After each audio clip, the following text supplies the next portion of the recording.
Alhamdulillah, assalatu wassalamu ala rasulillah Muhammad ibn Abdillah ballaghur risalah wa addal amanah wa nasahal ummah wa ala alihi wa sahbihi wa man tabi'ahu wa nasarahu wa mawala wa la hawla wa la quwwata illa billah, amma ba'd.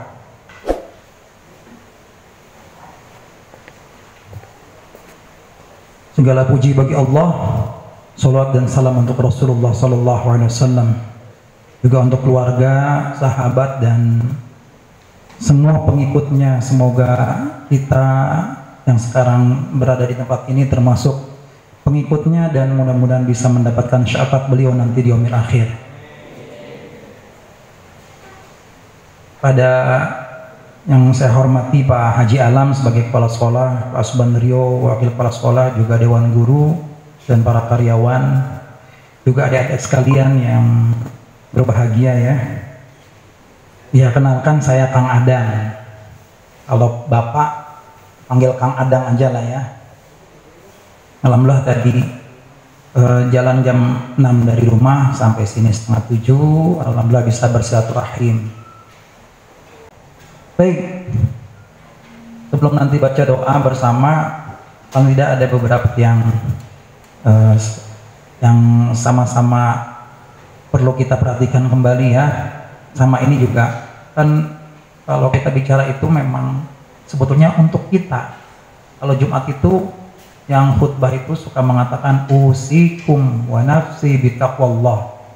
Aku berwasiat, yang khotib tuh berwasiat kepada usikum, pada kalian semua, para jamaah yang mendengarkan, wa nafsi, dan juga kepada diriku, dengan ketakwaan kepada Allah. Faqad fazal muttaqun, sungguh beruntung orang yang bertakwa. Jadi kalau ada yang menasehati ya sebetulnya memang bukan berarti yang menasehati itu udah hebat, lebih baik, lebih suci, apalagi tidak. Tapi memang itu sama-sama, kata Allah juga semua kita rugi. Wal asr ya, kecuali siapa? Illal ladzina amanu, kecuali orang-orang yang beriman, wa amilus salihat, dan orang yang beramal soleh, wa tawassaw bil haq wa tawassaw bis sabr. Jadi siapa yang gak rugi selain yang beriman, beramal soleh, dan yang saling menasehati. Jadi kalau saya nih Kang Adang datang ke sini ngomong sepatah dua patah kata, niatnya selain bersilaturahmi juga untuk apa?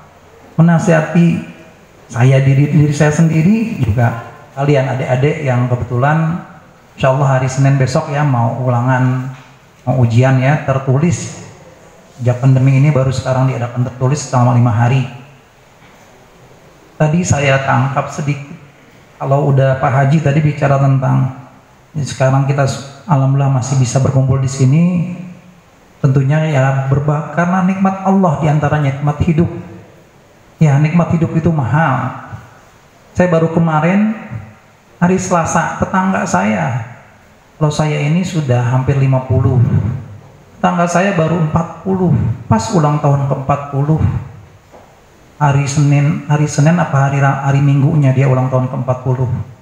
Selasanya dia meninggal. Senin masuk rumah sakit Cipto, Senin malam, Selasanya dipanggil Allah. Anaknya 3. Dia gimana saya nggak ingat, nggak nangis waktu saya pulang tuh dari luar ada bendera kuning. Dia setiap sholat di samping saya persis, dari sejak masih segernya sholat bareng, berdiri, sama-sama berdiri. Dia selalu datang sebelum saya, selalu sebelum azan. Kalau saya kadang sudah azan, sudah qomat baru, beliau sebelum, dan selalu di depan. Sampai akhirnya beliau ada penyakit apa, dioperasi kakinya karena salah angkat atau gimana posisi waktu kerja, katanya dioperasi, dan akhirnya beliau nggak bisa sholat, nggak bisa ruku, nggak bisa sujud, hanya bisa duduk di kursi. Tetap datang sholat, dan itu pun selalu datang awal.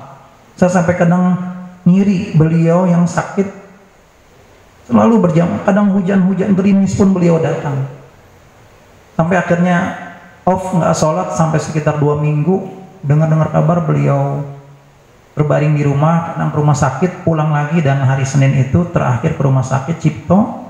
Selasanya Allah panggil. Padahal saya yakin ketika masuk bulan Rajab beliau sama-sama dengan Saya, mungkin Pak Haji, Pak Subhan, semua dewan guru kalian semua sering dengar doa.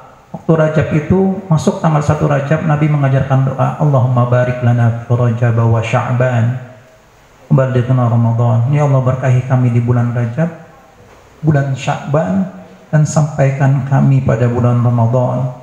Ramadan tinggal kurang lebih, sekarang tanggal 22 atau 23 Rajab, 22 Rajab. Berarti Jumat depan sudah tanggal 29. Kalau Rajab sampai 29, Sya'ban sampai 29, berarti hari Sabtunya tanggal 1 Ramadan. Hanya sepekan lagi. Kalau dihitung dari Selasa kemarin, hanya 10 hari menjelang Ramadan, Allah panggil beliau. Kita pun, wallahu a'lam, saya punya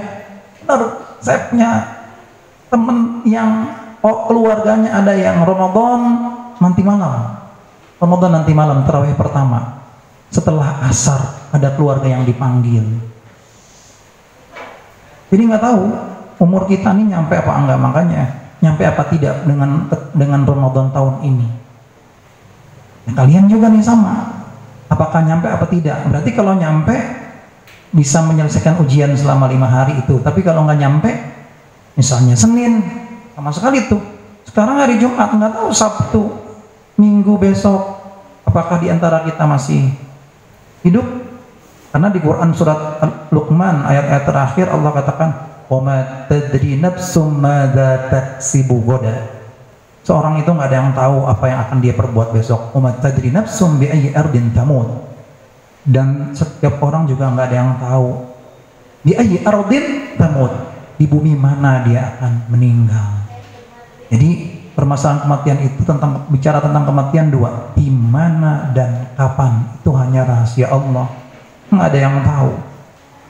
Makanya ketika berita Umar itu tetangga saya meninggal, awalnya berita di grup jamaah masjid maghrib, mohon doa dari istrinya, katanya Pak Umar masuk Cipto sudah tidak sadar. Saya udah mulai itu, pas Isya diberitakan setelah Isya jam 8-an meninggal. Innalillahi, ya Allah. Ya, Allah panggil beliau dan akhirnya tidak bisa ketemu Ramadan tahun ini. Hanya tadi ketika Pak Haji nyebut soal nikmat hidup, ya saya kadang kalau bisa nggak nahan saya suka nangis, karena apalagi saya seusia gini, kalau masih bisa bertemu Ramadan itu nikmat benar. Sudah berkali-kali saya bertemu Ramadan, dan kalau diberi kesempatan lagi, ya Allah, mudah-mudahan saya bisa maksimal, kita semua bisa maksimal, karena nggak tahu Ramadan yang lewat-lewat, sudahkah kita benar-benar memanfaatkannya, mengisi Ramadan dengan maksimal. Bapak Ibu guru, adik-adik sekalian yang saya hormati, yang saya cintai, saya banggakan, saya cuma mau sedikit, mau sukses enggak semua? Kalau pilih sukses sama bahagia, lebih pilih mana? Tadi Pak Haji sempat bicara, kita ini semua, kalian semua sukses. Ya, sudah lulus SD, sekarang masuk SMP. Bahkan Pak Haji pernah cerita tadi sama saya, anak SMP DPN ini ada yang sudah sampai ke IPB, kemana-mana. Ya, saya mau sampaikan juga, saya punya teman, dia cuman sekolah sampai SD, Ustaz Wahid di Bogor, Abdul Wahid namanya, orang Pati. Beliau pun mohon maaf cuma lulusan SD, bahkan katanya dia nggak tahu ijazahnya di mana, tapi dia hafal Quran 30 juz. Hari ini dia punya murid-murid mahasiswa IPB, dia rumahnya di lumayan besar, dia minta dana ke dompet duafa buat rumah agak besar, dan akhirnya dia bikin lagi, itu rumah dia ditempatin untuk anak-anak cowok mahasiswa, dan dia bikin agak besar di seberangnya untuk mahasiswi. Dan sudah banyak yang menikah, di antara mereka dinikahkan oleh Ustaz Wahid itu mahasiswa dan mahasiswinya. Ada yang IPB, ada yang UI, dan ada beberapa kampus sekitar Bogor. Beliaunya lulusan SD, bahkan beberapa dosen IPB dan sampai beberapa petugas direktorat, sampai katanya PR, pembantu rektor PB, ada yang mengajinya sama beliau. Beliau lulusan SD, bahkan katanya beliau nggak ingat ijazahnya pun di mana. Tapi Allah muliakan beliau karena Al-Quran. Karena apa? Ya beliau punya Al-Quran dan belajar. Itu satu. Jadi ada lagi Ustadz Mahmudi Asyarqawi, teman saya juga di Bogor. Beliau sekarang jadi dosen di Universitas Ibnu Khaldun, sama Ketika saya bertemu, saya sudah lulus kuliah, saya sudah ngajar di beberapa tempat. Ustadz Mahmudi itu masih, dia bilang, Ustadz, saya itu cuma punya ijazah SD dari Cirebon, terus dia belajar Al-Quran di Taruna Al-Quran di Jogja sama Ustadz Umar Budi Hargo, itu terkenal pesantren Taruna Al-Quran. Beliau bilang, saya cuma lulusan SD, gimana ya? Beliau ikut paket B, paket C. Akhirnya karena beliau juga hafal Quran, dapat beasiswa kuliah S1 di STAI, Sekolah Tinggi Agama Islam Al-Hidayah di Bogor. Kemudian alhamdulillah tidak lama beliau jadi imam di masjid di daerah Cimanggu Permai di Bogor. Banyak orang-orang kaya di sana, orang-orang ada yang peduli, dan akhirnya beliau banyak yang mensponsor untuk ngambil S2 di Universitas Muhammadiyah Surakarta. Bersama dengan LIPIA, Lembaga Ilmu Pengetahuan Islam dan Bahasa Arab, cabang Saudi.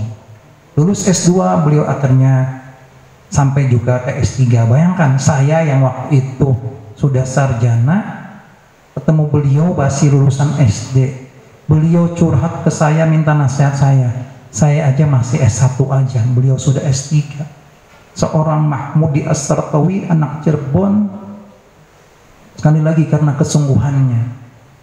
Ini orang sekarang. Jauh di masa lalu ada seorang yang terkenal bernama Ibnu Hajar Al-Asqalani. Dinamakan Ibnu Hajar karena Hajar itu batu, bukan beliau anak batu. Al-Asqalani itu nama daerahnya. Ibnu Hajar laqabnya atau sebutan beliau. Kenapa disebut Ibnu Hajar?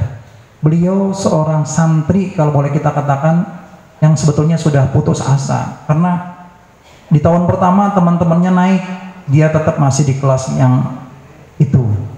Temannya naik lagi, dia masih itu terus, artinya dia diam di tempat, nggak naik-naik, karena memang mungkin kurang.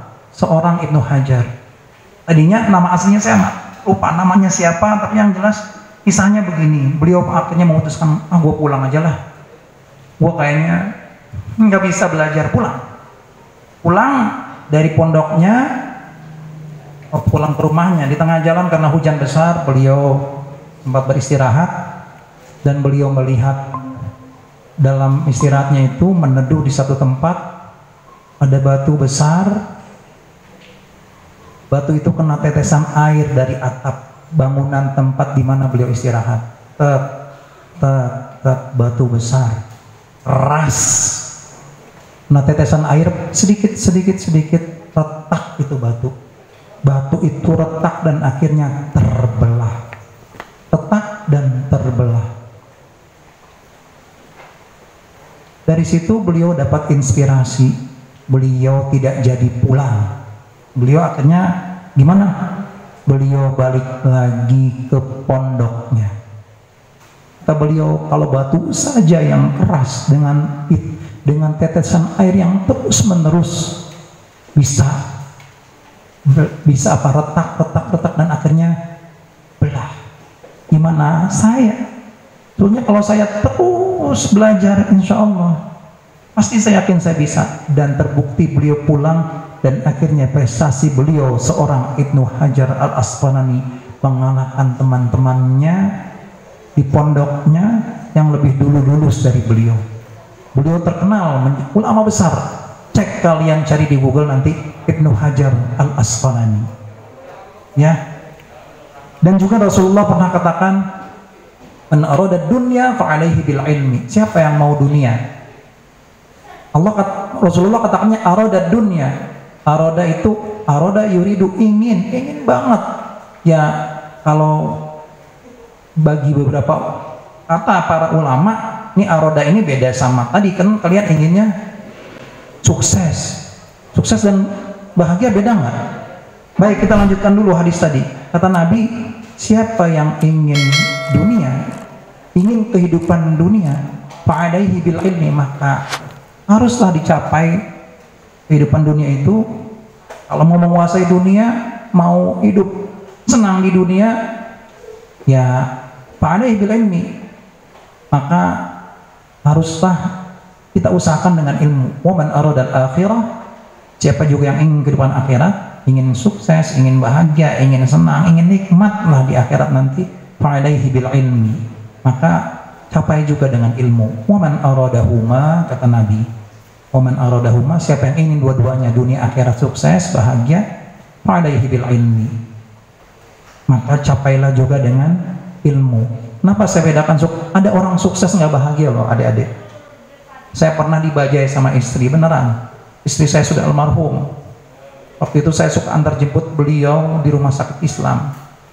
Beliau kerja, beliau alhamdulillah lulusan Fakultas Kedokteran Universitas Indonesia. Dari kampung beliau, istri saya meninggal. Kerja di rumah sakit Islam. Kita nggak punya apa-apa, nggak ada motor, nggak ada mobil, boro-boro mobil motor naik bajai pulang pergi. Kalau pergi sendiri beliau, kalau pulang suka saya jemput. Kadang juga kadang ya naik bis, kadang naik bajai. Pernah saya di bajai, di samping saya lampu merah, ada di Mercy, mobil Mercy, nggak tahu suami istri, nggak tahu pacaran, pokoknya mereka tuh, mohon maaf, cowoknya di depan setir, ceweknya di sampingnya. Mobil Mercy saya lihat tanda segitiga kalau Mercy kan. Itu maaf, saling tampar-tamparan. Mereka mungkin kalau kacamata dunia sukses nggak?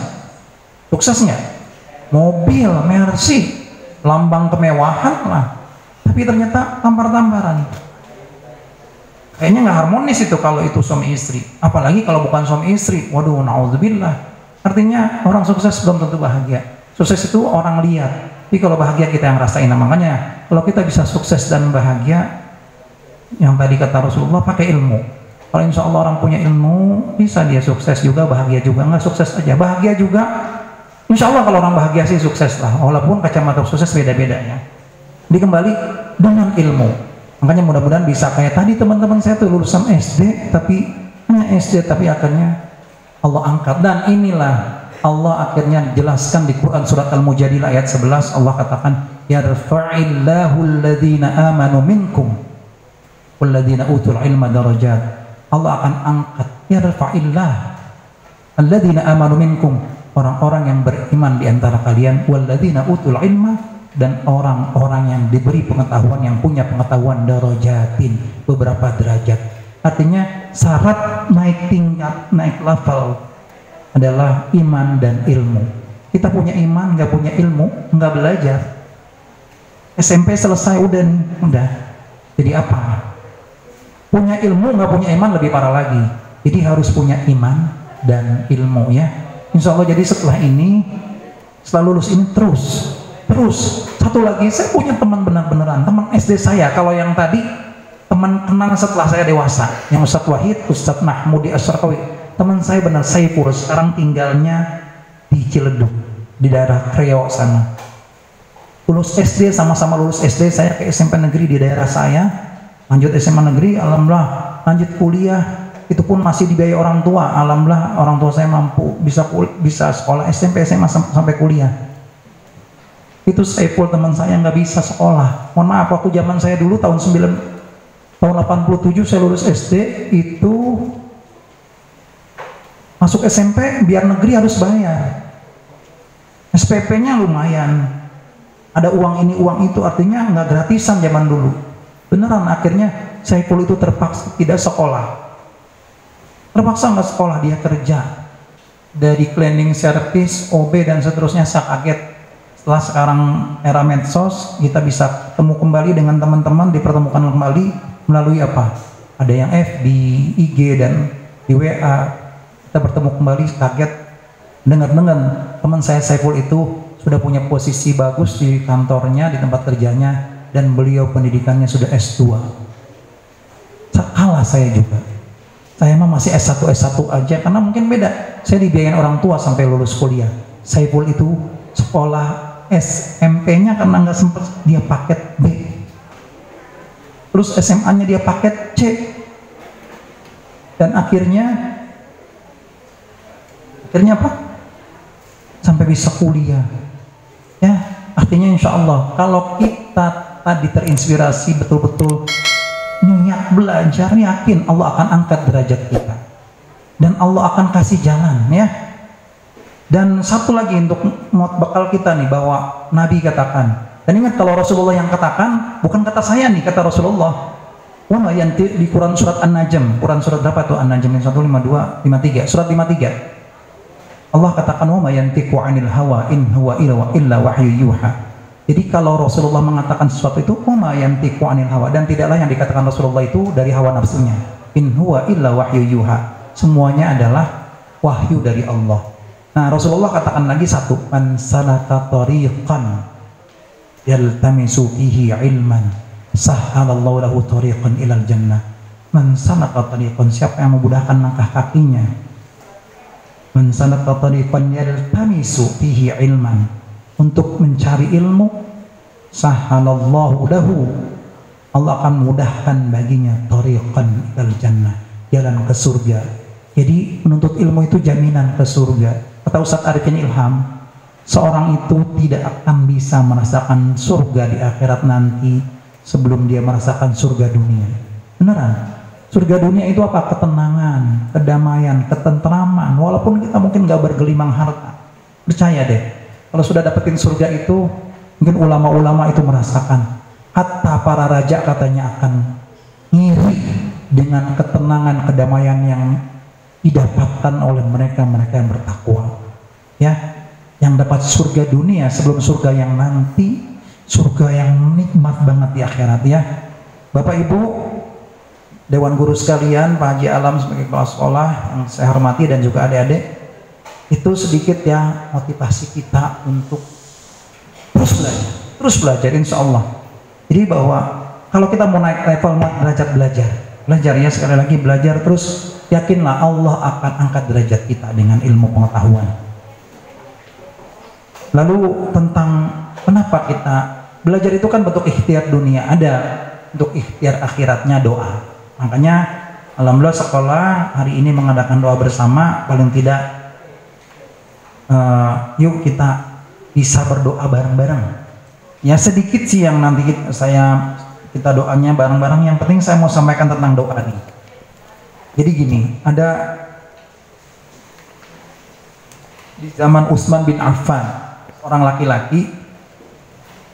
laki-laki mukanya kusut, laki-laki bukan cewek ya, cowok ya, laki-laki nggak seusia kalian sih. Kalau kalian sekarang mungkin pastilah, kalau boleh dibilang tegang juga lah. Kadang kalian nggak tegang, ayah kalian, ibu kalian bisa jadi tegang, anaknya ujian mamahnya, kadang guru-gurunya yang tegang. Tapi kalau kalian yang nggak tegang, bingung saya, kok bisa nggak tegang, mau ujian gitu ya. Nah, ini ada cowok, ya hitungannya nggak kali usia mungkin 20-30an ketika itu, dia dengan wajah kusut datang menemui seorang sahabat Nabi, namanya Utsman bin Hunain.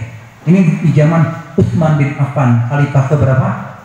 Khalifah ketiga. Setelah Nabi meninggal, ada khalifah Abu Bakar, ada Umar bin Khattab, dan ketiga Utsman bin Affan. Nah, Utsman bin Hunayf ini salah seorang sahabat Nabi yang hidup juga sampai zaman Utsman bin Affan. Beliau kedatangan laki-laki, wahai sahabat Rasulullah Utsman bin Hunayf, aku ini ada satu masalah, pokoknya dia merasa lagi bingung lah, lagi galau.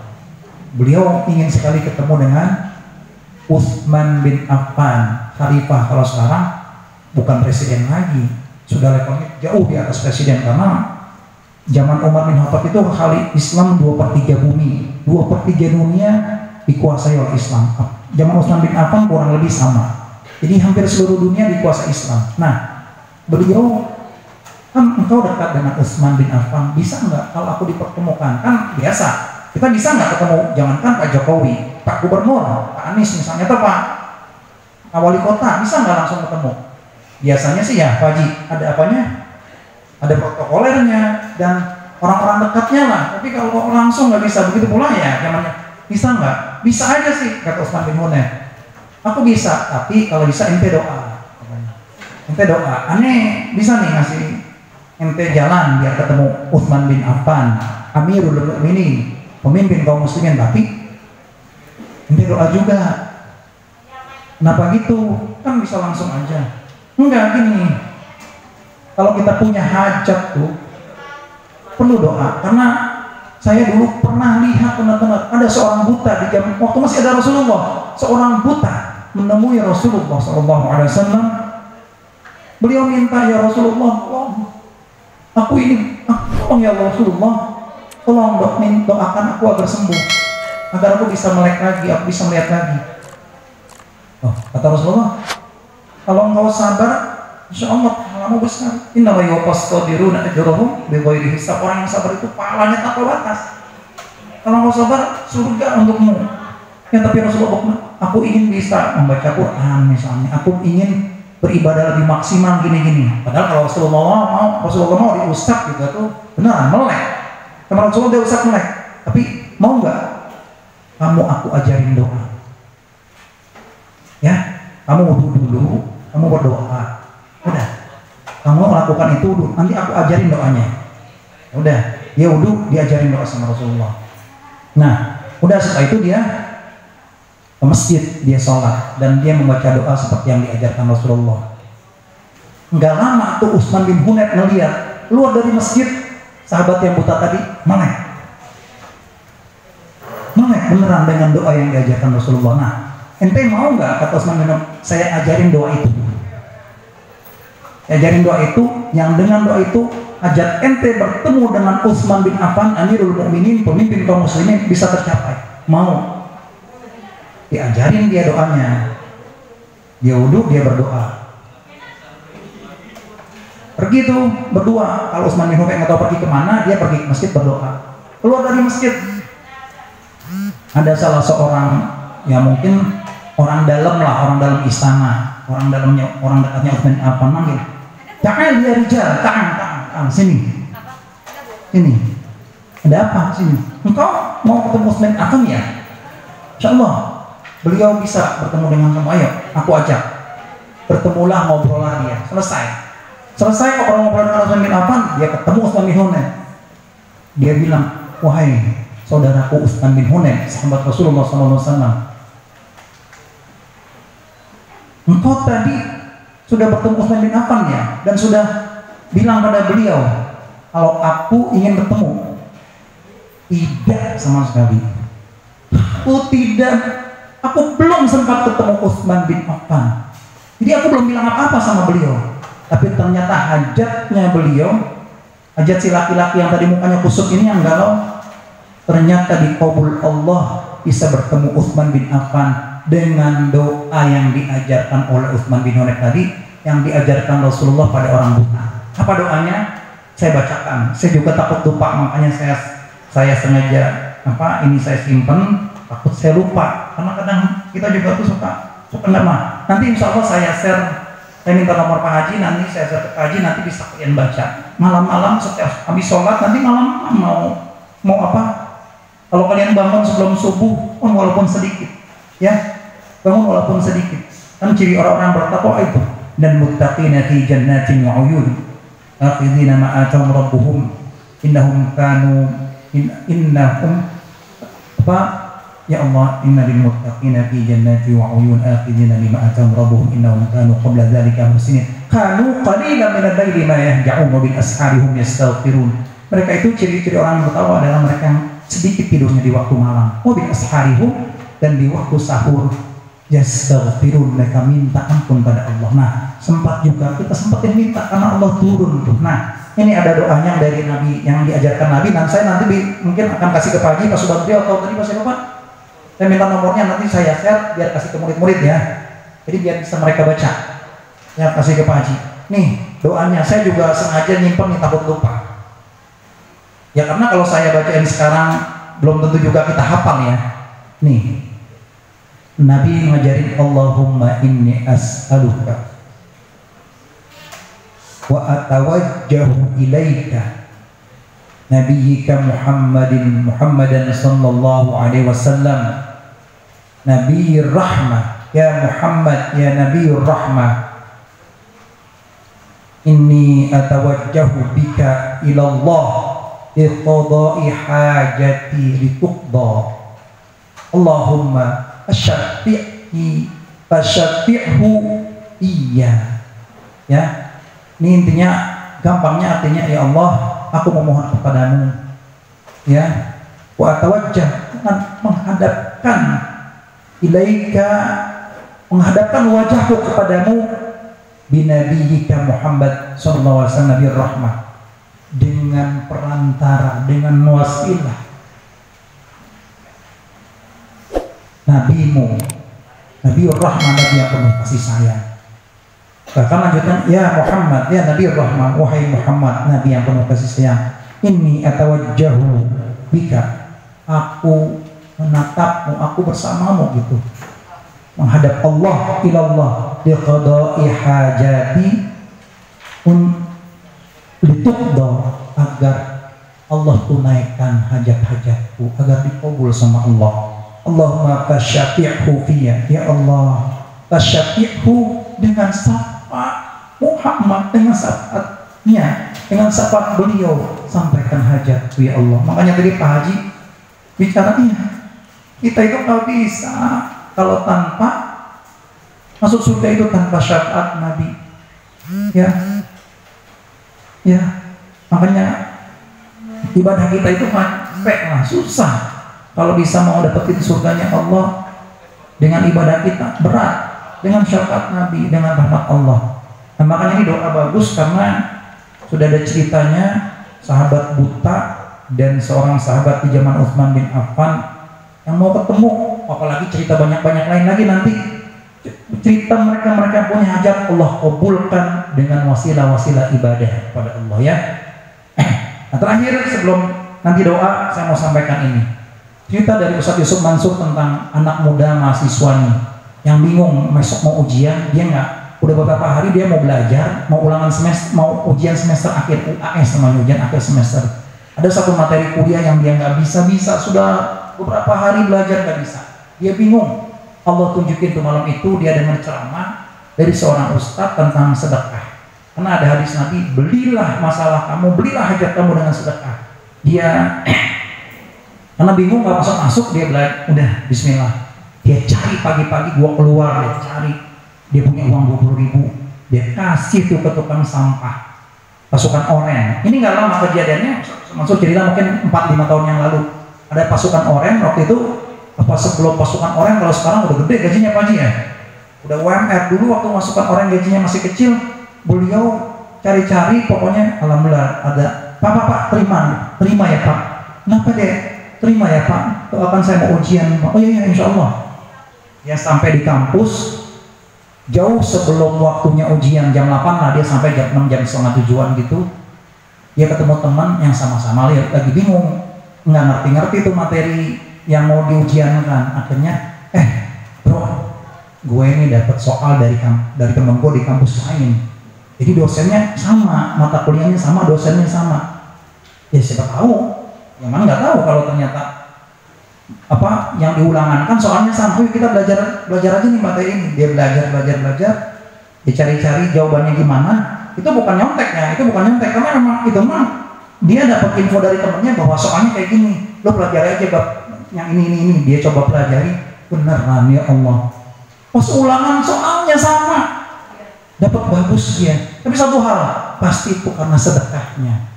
Saya juga pernah ada teman cerita guru di daerah Cirebon sana yang dia nasihatin murid-muridnya nih mau ulangan besoknya kebetulan ini SD bertaraf internasional di Cirebon sana, di bawah kaki Gunung Ciremai, yang bahasa Inggrisnya aja native speaker, orang Inggris langsung. Nah itu mau ujian, anak-anaknya dikumpulin kayak begini, dibilangin sedekah, jangan lupa sedekah. Bener, anak-anaknya cerita apa, pas ulangan matematik itu yang karena dianggap paling susah, dia anak-anaknya itu tuh ada yang ojek ngasih ke tukang ojek, ada yang diantarin sama pembantunya kasih pembantunya, ada yang diantarin sama supirnya kasih supirnya, pokoknya ngasih ke siapa aja, yang 5.000 10.000 rata-rata tuh anak-anak di sana beneran.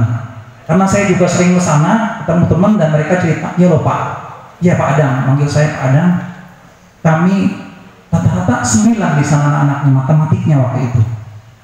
Sampai ada anaknya kepala dinas Kabupaten Cirebon sana, alhamdulillah juga katanya anaknya selama ini lemah.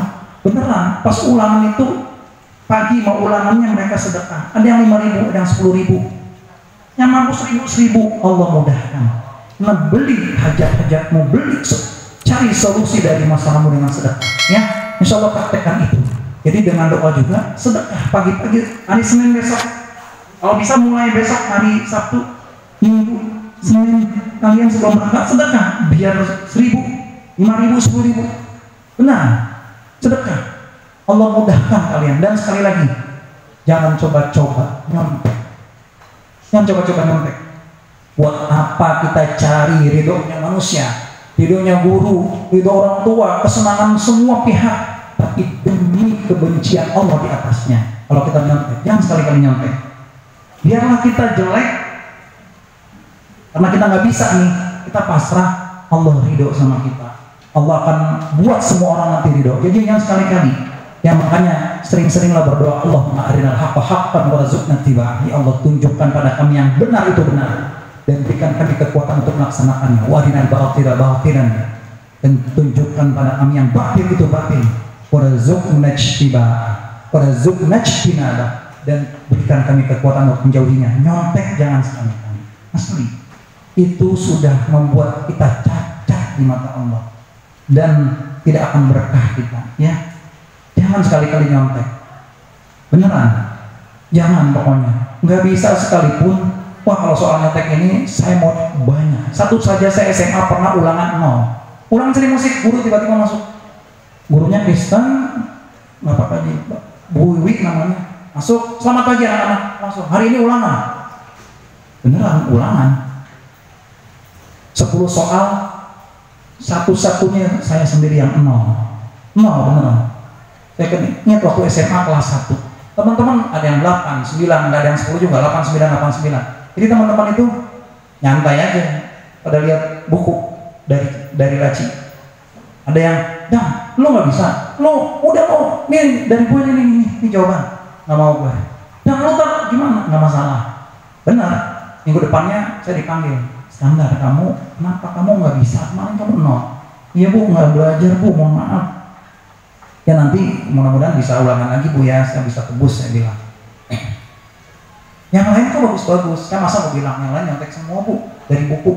Teman saya itu mau, waktu itu SMA ada rohis Islami Islam, teman saya yang rohis yang kayak saya gini, berjenggot gini, biasa berpeci, yang pakai jilbab semua pada nyontek, pada takutan kali karena mendadak kan.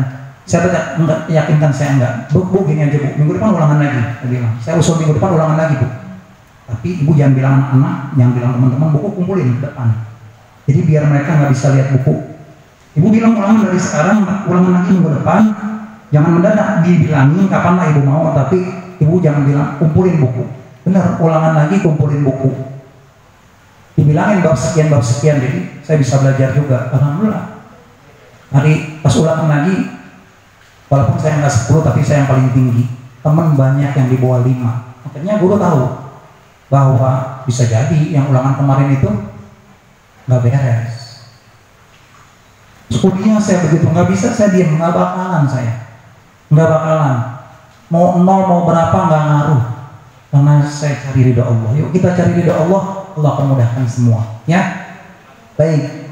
Udah, jadi tentang doa. Kalau mau kisah-kisah lagi cukup banyak, tapi yang jelas udah cukup. Apalagi kalau kisah minta doa sama ibu, sama bapak ya, yang masih punya ibu bapak, minta. Kalau hadir di ibunya, kalau bisa bapaknya yang menyaksikan, minta maaf sama ibu bapak, sama guru-guru. Ya kalau sudah minta maaf bapak ibu sudah ridho. Kalau bapak ibu itu doain kita, jangan, kan mereka angkat tangan gini di tengah ketika sujud atau ketika mereka selesai sholat. Mereka baru tercetus niat, ya Allah mudahkan anak saya, nggak pakai ngangkat tangan, udah Allah kabul insyaallah. Ya, makanya sekarang saatnya perbaiki hubungan kita dengan orang tua kita. Kalau yang ada masalah, pokoknya hari ini pula minta sama ibu sama bapak, minta maaf dan minta didoakan agar mudah. Ya, jadi selain sombong kalau kita doa mah doa, tapi nggak minta maaf sama orang tua kita. Ya, saya punya teman yang mereka sampai akhirnya dari Indonesia ini bisa kuliah ke Timur Tengah, ke Mesir, ada yang ke Madinah, kemana, rata-rata mereka anak-anak yang baik sama ibunya, nurut sama ibunya, sama ayahnya. Setiap mau ujian pasti minta doa sama ayah ibunya. Ya, sepintar apapun kita, mohon maaf, jangan sombong. Apalagi kita yang kurang ya, minta doa sama ibu. Karena apa? La yaruddul qabra illa du'a. Tidak ada yang merubah takdir kecuali doa. Jadi kalau takdir kita hari ini lulus tapi dengan nilai pas-pasan, itu bisa berubah. Kita lulus dengan nilai baik dengan doa-doa kita, dengan doa-doa orang tua kita, guru-guru kita ya. Insya Allah kita berdoa pada jam 9, berdoa sebentar aja. Yang penting nanti doa sendiri-sendiri di rumah. Setiap habis sholat itu doa yang paling makbul. Atau antara azan dan qomat. Kalau kalian yang laki-laki azan sudah ke masjid, ada waktu nunggu tuh, nunggu qomat, doa. Apalagi di waktu malam ya. Insya Allah apalagi doa orang tua, komplit tuh sudah kalian doa. Setelah sholat doa orang tua kalian, insya Allah doa guru-guru kalian, insya Allah deh ya. Oh, berarti kita ketuk pintu langit dengan gedor-gedor. Masa sih Allah nggak ngabulin ya? Apalagi insya Allah doa ini nih, nanti saya share ke Pak Haji mungkin. Insya Allah nanti Pak Haji share ke kalian, baca doa ini. Ada Arabnya, ada Indonesianya juga ya. Insya Allah mudah-mudahan yang tadi buta langsung itu. Allah mah kalau Allah mau gampang ya. Kalian mau dibuat 99 semua sama Allah, tapi jangan jujur, yang macam-macam ya. Insya Allah Allah akan beri kemudahan semua ya. Baik, yuk kita berdoa memohon pada Allah ya, semoga urusan-urusan kita, urusan dunia kita, akhirat kita, dan terutama urusan kita terkait ujian nanti dari Senin, Selasa, Rabu, Kamis, Jumat, Allah mudahkan, Allah lancarkan. Nah, dan yang utama lagi Allah pertemukan kita dengan Ramadan. Kurang lebihnya mohon maaf. Assalamualaikum warahmatullahi wabarakatuh.